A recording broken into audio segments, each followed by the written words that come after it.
সাজ্জাদের এত বড় একটা অ্যাক্সিডেন্ট হওয়ার পরও পরিবারের কেউ কেন তাকে দেখতে আসলো না? নিশ্চয়ই কোনো একটা কাহিনী আছে। এই প্রশ্নটা বারবার সাইমনের মাথায় ঘুরছে। তারপর মাইশা একটা রিস্কা ডাকলো। সাইমনের কিছুটা দেন ফিরল। মাইশা রিস্কাতে উঠে সাইমনকে উঠতে বলল, কিন্তু সাইমন নিচে দাঁড়িয়ে আছে। তখন মাইশা বলল, কি হলো, আপনি উঠছেন না কেন? আপনি তো আমার সাথে একই পথে যাবেন। সাইমন তখন বলল, আমি কি আপনার পাশে বসবো? মাইশা তখন বলল, হ্যাঁ, আমার পাশেই তো বসবেন। কেন, কি হয়েছে, কোনো সমস্যা?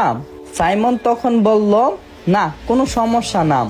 সাইমন আর কিছু বলতে যাবে তার আগে থেমে গেল, কিছু একটা ভেবে তারপর উঠে বসল। মাইশা বলল, আপনি তো ঘাবড়াচ্ছেন কেন, কোনো কিছুই তো হবে না।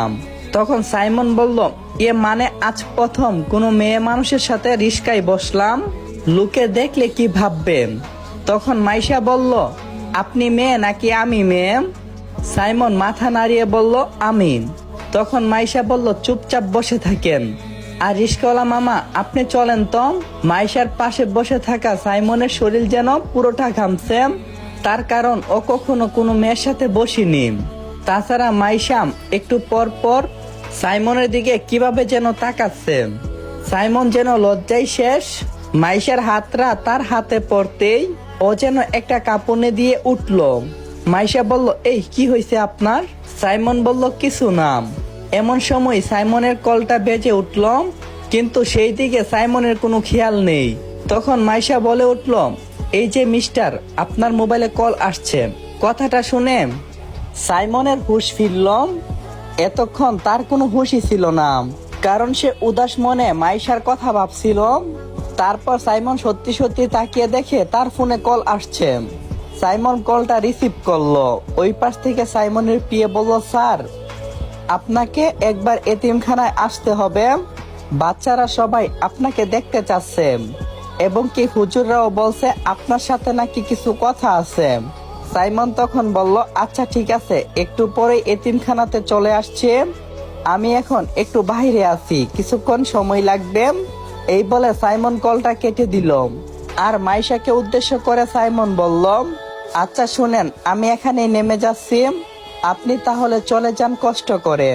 মাইশা তখন বলল, কেন, আপনি কোথায় যাচ্ছেন, বাসায় যাবেন না? সাইমন তখন বলল, না, একটু এতিমখানাতে যাব। মাইশা তখন বলল, এতিমখানাতে কেন? সাইমন তখন বলল, আসলে আমার একটা এতিমখানা আছে, সেখানের হুজুরদের সাথে দেখা করতে হবে। আর বাচ্চারা নাকি আমাকে দেখার জন্য বাহিনা করছে। আসলে আমি তাদেরকে অনেক ভালোবাসি। কথাটা শুনে মাইশা মনে মনে ভাবলো, লোকটা কতই না ভালো, এতিম মানুষদের জন্য কত কিছু চিন্তা করলো। এই যুগে এসে এমন মানুষ দেখতে পাবো তা কখনো ভাবিনি। আজ মনে হয় এমন মানুষের কারণে পৃথিবী ধ্বংস হচ্ছে না।